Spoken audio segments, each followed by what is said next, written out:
গঙ্গাসাগরে প্রশাসনের চোখে ধুলো দিয়ে স্বাস্থ্যকর্মীদের ব্যাগ কেটে টাকা চুরি। দক্ষিণ 24 পরগনা শুরু হয়ে গেছে গঙ্গাসাগর মেলা। প্রায় 45 লক্ষ তীর্থযাত্রী স্নান করেছে দাবি মন্ত্রীদের। আর তার মধ্যেই গঙ্গাসাগর মেলার অসুস্থ মানুষের সেবা করতে আসা কয়েকজন হেলথের মহিলার ব্যাগ কেটে প্রায় 10,000 টাকা চুরি করে নেওয়া মেলার পক্ষে বেমানান বলে মনে করছে সবাই। স্বাস্থ্যকর্মীরা তাদের ডিউটি শেষে একত্রিত হয়ে যখন মেলা সংলগ্ন চায়ের দোকানে এসে বসে চায়ের টাকা মেটাতে যাবেন, তখনই তাদের চক্ষু চড়ক গাছ। সঙ্গে থাকা 10 জনের মধ্যে 6 জনের ব্যাগ কাটা হয়েছে। 6 জনের প্রায় 10,000 টাকা চুরি গেছে। চিন্তিত স্বাস্থ্যকর্মীরা। পঞ্চায়েত সমিতির সভাপতি ম্যাডামের দাবি, প্রকৃত যদি এরকম ঘটনা ঘটে অবশ্যই দোষীদের খুঁজে বার করার চেষ্টা করা হবে। আমরা তো বুঝতেই পারছি না যে কখন ব্যাগটা কেটেছে। পরে দেখতে পেলাম যে ব্যাগগুলো সবারই 4-5 জনের প্রায় ব্যাগ কেটে টাকা বের করে নিয়েছে।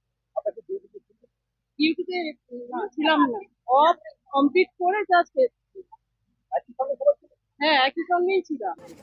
এরকম কোনো ঘটনা আমাদের এখানে ঘটে না, এটা ভুল কথা। আপনি যেটা বলছেন এরকম কোনো ঘটনা এরকম ঘটনা ঘটে থাকে তাহলে আমি সবাইকে সতর্ক থাকার জন্য আবেদন জানাবো। আর সবাই সচেতন আছে, আমাদের প্রচুর সিভিল ডিফেন্স থেকে শুরু করে স্বেচ্ছাসেবক থেকে শুরু করে সবাই আছেন, পুলিশ প্রশাসনও আছে, সমস্ত দিক ঠিকই আছে।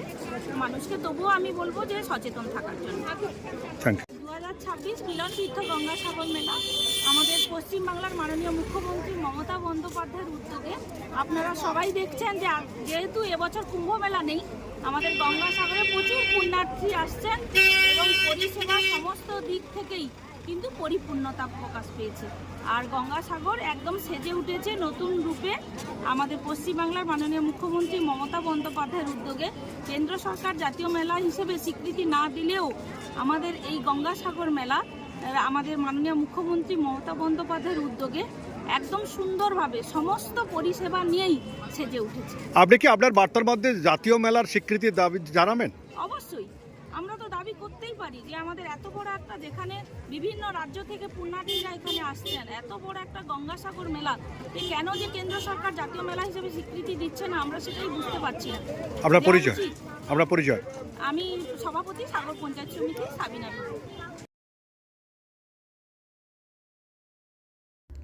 Bureau report, RPTV news Bangla.